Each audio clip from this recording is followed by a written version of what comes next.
வணக்கம் மக்களே. இன்னைக்கு நம்ம என்ன பார்க்க போறோம்னா, கொளுத்தும் மழையால் ஃபைனல் போட்டி மழையால் ரத்து ஆனால் யாருக்கு கோப்பை வழங்கப்படும்? ஐசிசியின் புதிய விதிமுறை. அதாவது 2024 ஆண்டுக்கான T20 உலக கோப்பையின் மாபெரும் இறுதிப் போட்டியானது இன்றைய தினம் நடைபெற இருக்கு. லீக் மற்றும் நாக் அவுட் சுற்றில் வெற்றி பெற்ற தென்னாப்பிரிக்கா மற்றும் இந்தியா அணிகள் இந்த போட்டியில் மோத இருக்காங்க. இந்த போட்டியில் வெல்லப்போவது யார் என்ற எதிர்பார்ப்பும் ஏற்பட்டு இருக்கு. அதில் ஏடன் மார்கரம் தலைமையிலான தென்னாப்பிரிக்கா அணி வரலாற்றிலேயே முதல் முறையாக உலகக்கோப்பை ஃபைனலுக்கு தகுதி பெற்று சாதனை படைத்திருக்காங்க. எனவே இந்த பொன்னான வாய்ப்பை பயன்படுத்தி தங்களுடைய முதல் உலகக்கோப்பையை முத்தமிட தென்னாப்பிரிக்கா அணியும் தயாராகி இருக்காங்க. மறுபுறம் ஆஸ்திரேலியா, நடப்பு சாம்பியன் இங்கிலாந்து போன்ற அணிகளை வீட்டுக்கு அனுப்பி வைத்த இந்தியா நல்ல ஃபார்மிலும் இருக்காங்க.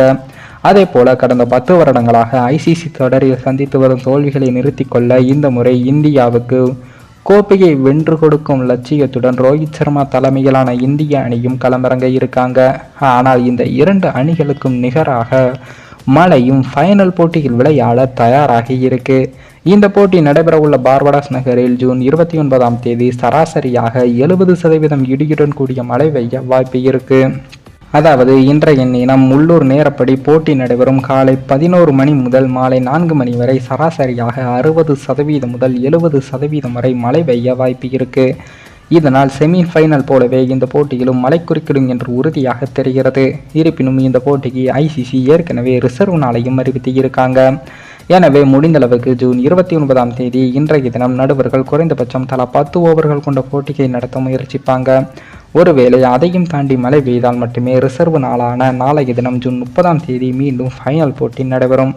அன்றைய நாளில் குறைந்தபட்சம் தலா 10 ஓவர்கள் கொண்ட போட்டியை நடத்தி முடித்து வைக்க நடுவர்கள் முயற்சிப்பார்கள். அதையும் தாண்டி மழை பெய்தால் வேறு வழியின்றி இந்தியா மற்றும் தென்னாப்பிரிக்கா ஆகிய இரண்டு அணிகளும் வெற்றியாளராக அறிவிக்கப்பட்டு கோப்பையையும் சாம்பியன் பட்டமும் பகிர்ந்து கொடுக்கப்படும். உதாரணமாக 2002 ஆண்டு சாம்பியன் டிராபி ஃபைனல் போட்டி மழையால் ரிசர்வ் நாள் வரை சென்று ரத்து செய்யப்பட்டது. அதனால் இந்தியா மற்றும் இலங்கை அணிகள் சாம்பியன்களாக அறிவிக்கப்பட்டது போன்ற நிகழ்வு இந்த முறை நடைபெறும் என்பதும் குறிப்பிடத்தக்கது. மேலும் இந்த வீடியோ ஏதோ ஒரு விதத்தில் உங்களுக்கு பிடித்திருக்கும் என்று நினைக்கிறேன். நம்ம சேனலுக்கு புதிதாக வீடியோ பார்க்கிறீர்கள் என்றால் மறக்காமல் சப்ஸ்கிரைபர் செய்துவிட்டு பாருங்கள். இன்னொரு வீடியோவில் சந்திக்கும் வரை நான் உங்கள் தமிழ்.